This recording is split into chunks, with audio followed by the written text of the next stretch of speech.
All right, so now let's practice some fancy unit conversions. The first one is, and I think this will enable you to really put the unit factor method into practice. Let's convert pounds per cubic foot to grams per liter. These are different units of density, right? Mass over volume. So these are different density units, and we want to convert one to another. If you'll notice, the pounds per cubic foot is in the English system, and the grams per liter is in SI units. So when you do this, you're going to need a number of conversion factors, and in this case, you're probably going to have to look some of them up. Um, what you would like to do is look at the numerator maybe first. So you want to convert mass in pounds to mass in grams. So you need to look up the relationship between grams and pounds. Now, there is 1 pound for every 453.59 grams, about 454 grams in a pound. So that ought to take care of the numerator. The denominator is a little trickier, cubic feet to liters. Well, one thing that you might remember from previous lectures is that a liter is equal to 1,000 milliliters. And that's useful because I can relate a milliliter to a cubic centimeter.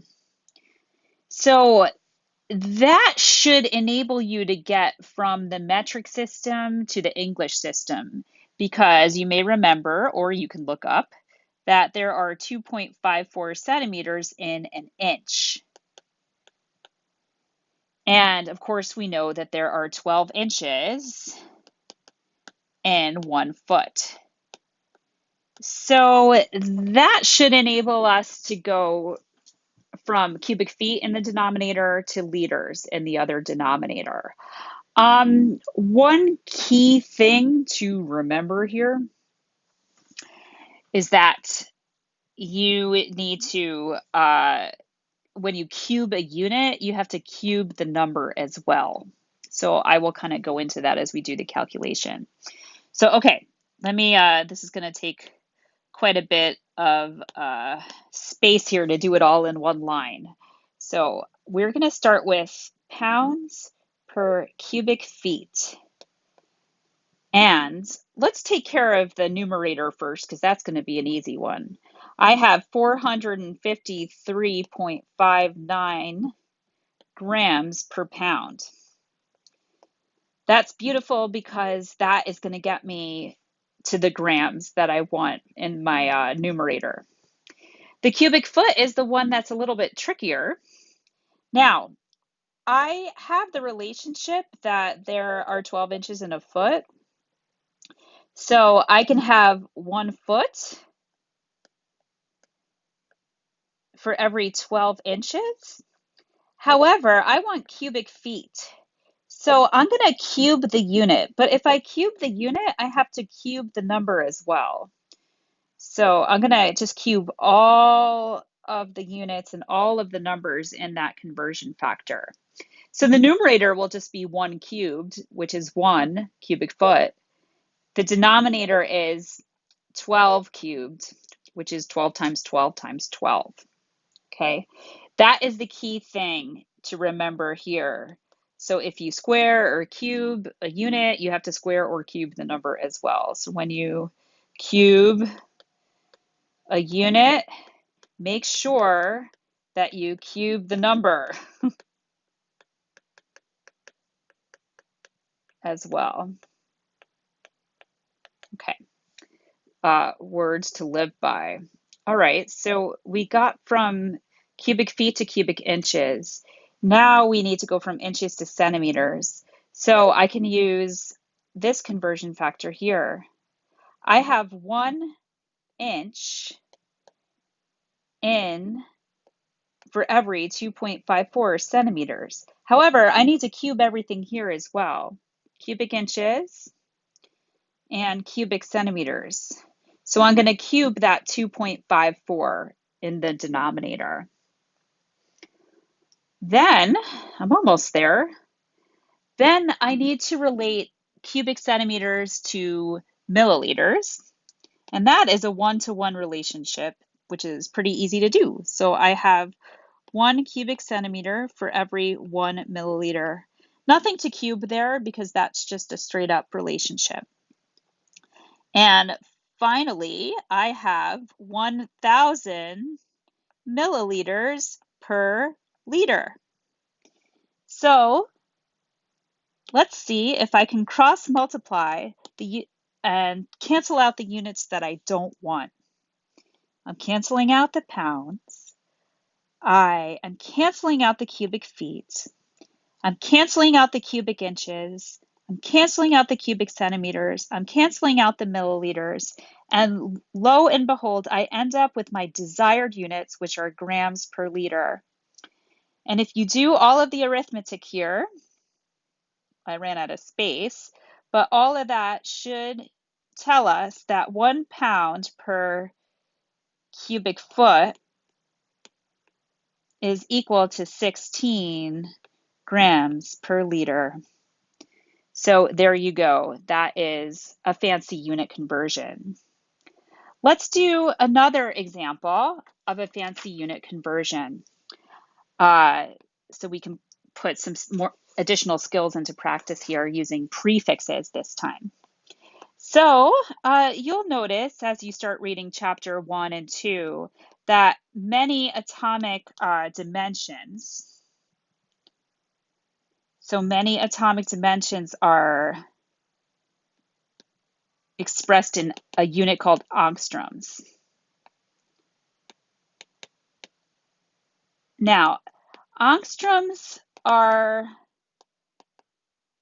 abbreviated with an A with a little circle on top like this. Okay, so you might see that little A with a circle on top. 1 angstrom is equal to 1 times 10 to the minus 8 centimeters. So you know how small a centimeter is. Imagine 10 to the minus 8 centimeters. That's really, really small. And of course, atoms are small, so we need a small unit to talk about their dimensions. I would like to ask you to figure out what is the angstrom equal to in nanometers and picometers. Nanometers and picometers are also very small units of length. Okay, so this is an interconversion among units of length. All right, so here is our equivalent statement, right? We have 1 angstrom in every 1 times 10 to the minus 8 centimeters. And I want to figure out what 1 angstrom is in nanometers and picometers. So this is a game of Greek prefixes. And what I recommend you do is convert it first to meters. So convert it to centimeters, then convert the centimeters to meters, and then convert the meters to nanometer or picometer. I believe that makes things easier and prevents errors and clears up ambiguity. So I'm starting with 1 angstrom, and my equivalent statement is that I have 1 times 10 to the minus 8 centimeters in 1 angstrom. Now I want to convert this centimeters to meters. So you may remember from previous lecture, we have 100 centimeters in 1 meter. So there's my equivalent statement there. And if you look at this, you can start crossing out the units that you don't want. We're going to be getting rid of angstroms. We're going to be getting rid of centimeters. Now all I have to do is convert the meters to nanometers. So nanometers are very small. So I have a lot of them in a meter. In fact, I have 1 times 10 to the 9 nanometers in a meter. The nano means 10 to the minus 9.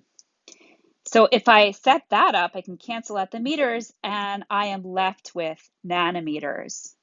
So 10 nanometers should be my answer here. No, wait, that's not correct. Hang on.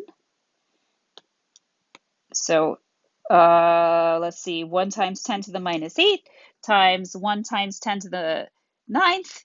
So if I do it that way, I'm going to get 1 times 10 to the minus 1 nanometers should be, or 0.1 nanometers as my answer. Now, let's do the same thing for picometers. For picometers, everything is going to be the same except the very last step. So I have 1 angstrom times 1 times 10 to the minus 8 centimeters per angstrom times 1 meter per 100 centimeters. And the only thing that's different is that in the last step, I need to convert meters to picometers. And there are 10 to the 12 picometers in a meter. Pico means 10 to the minus 12. So there are 1 times 10 to the 12 picometers in a meter. So that means that if I do all of this arithmetic, 1 times 10 to the minus 8 times 1 times 10 to the 12 is 1 times 10 to the 4. That should be 1 times 10 to the 2 picometers in an angstrom. Okay, so that's another example of a fancy unit conversion.